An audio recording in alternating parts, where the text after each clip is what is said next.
What's up, everybody? Today we're gonna take a look at the DJI Neo and find out how long can it actually fly, right? So they say 18 minutes. I took off the prop guards. That should give us the most amount of time. So I'm gonna fly it around until I can't fly it anymore. I'm gonna play around with some of the settings and show you some of the stuff inside the app as well while we're doing this. How long do you think it will actually fly? Drop it down below. Let's see if you're right.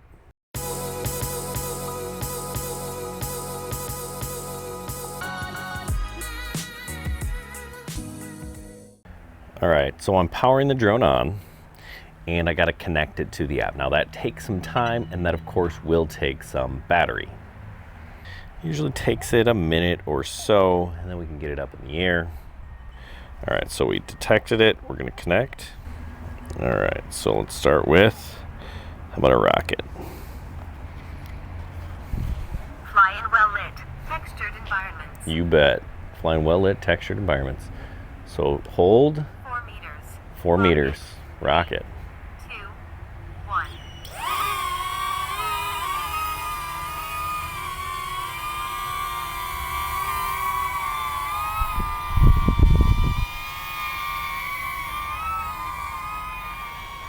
So one of the things from before is I could only fly the Tele like this, right? With my phone in this horizontal mode.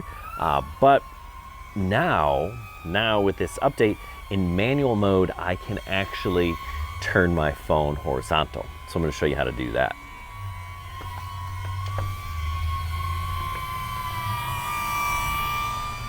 So we're still flying right there. We're gonna go into manual control, and I can fly it, you know, much like I was before.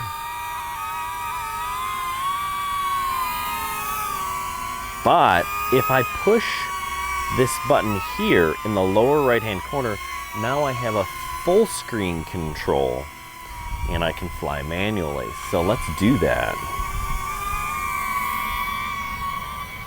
I've kind of got some pretty sky and cloud cover going on over here because the sun is just kind of starting to set, which kind of makes that look kind of neat.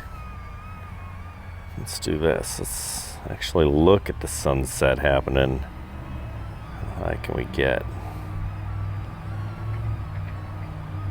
So I'm going to go ahead and speed this video up so you don't have to sit through this flight time test, but I just want to talk a little bit about the drone while I do that. It is a fantastic little drone. I think specifically for beginners, it's awesome because like I'm doing here, you can fly it with your phone, or if you happen to have another DJI drone, you can fly it with one of those controllers, assuming that it's the RCN2, RCN3, RC3 motion controller, DJI FPV controller 2. There are a lot of different options. They don't all work with this drone, but all the ones that I just mentioned do. If you're looking for a list of that, there's plenty of those online. But great little drone that you can kind of grow into. You can fly at FPV, you can fly with a motion controller, you can do head tracking. There's a ton of stuff that you can do with this drone, and it's great starting at $200. You know, this flight time test, is it a perfect test? No. You know, by the time this thing got off the ground, I was at 94% battery, and you're going to see that it does not fly to 0.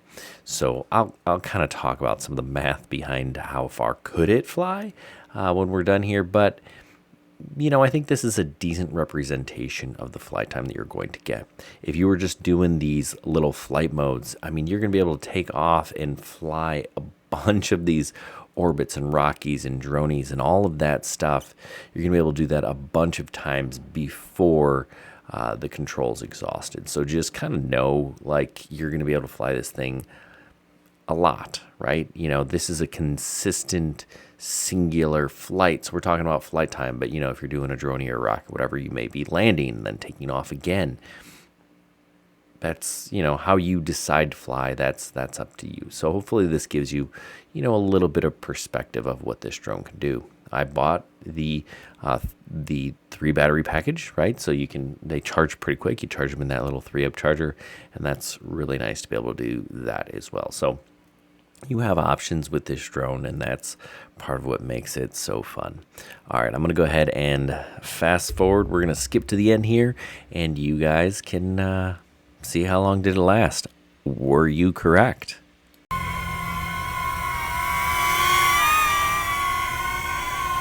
All right. Ooh, where are you going? Where are you going? Where are you going? Where are you going? Confirm. Critically low battery warning. Landing.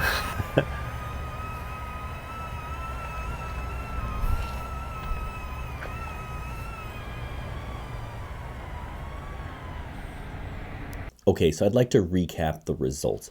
We landed about 1424, but when we took off, we were at 94%. For whatever reason, the battery didn't charge fully. I guess I took it off a little early. So we had 5% battery before takeoff that we should have added, and we had 9% where we landed. So we have roughly 15% of the battery that wasn't used in flight. Now, it landed, I could not keep it any higher. And actually, if you notice, it kind of zinged out. It was going to the place where it had picked up the satellites. Because I just kind of got that thing up in the air to kind of get it up as quickly as possible, I didn't give it a chance to collect the satellites and set the home point. So it set the home point just off of where I took off. That's not ideal. So take your time getting this thing in the air. You're probably going to use 1 or 2% battery, but that's okay. The grand scheme of things, 14 and a half minutes, that's not bad. They say 18. Are you going to get to 18? Probably not. I guess in theory, if you could start at 100 and drain it to 0, sure, but don't do that because it's not good for your battery. When you do get a low battery warning, somewhere between 15 and 20%, that's when you want to land because that is taking care of your battery. If you're going to push it all the way to 0, your batteries may not last as long. So just kind of keep that in mind. Anyway, I hope this was helpful. If it was, give us a thumbs up. I've got lots of other content on the Neo, best accessories, things that I really like, things that I don't like. So if you want to learn more, make sure you check that out. I have info on other drones as well. So if drones are your thing, make sure you hit that subscribe button. We'd love to have you back. Hey, thanks for watching. Good luck, everyone, and happy flying.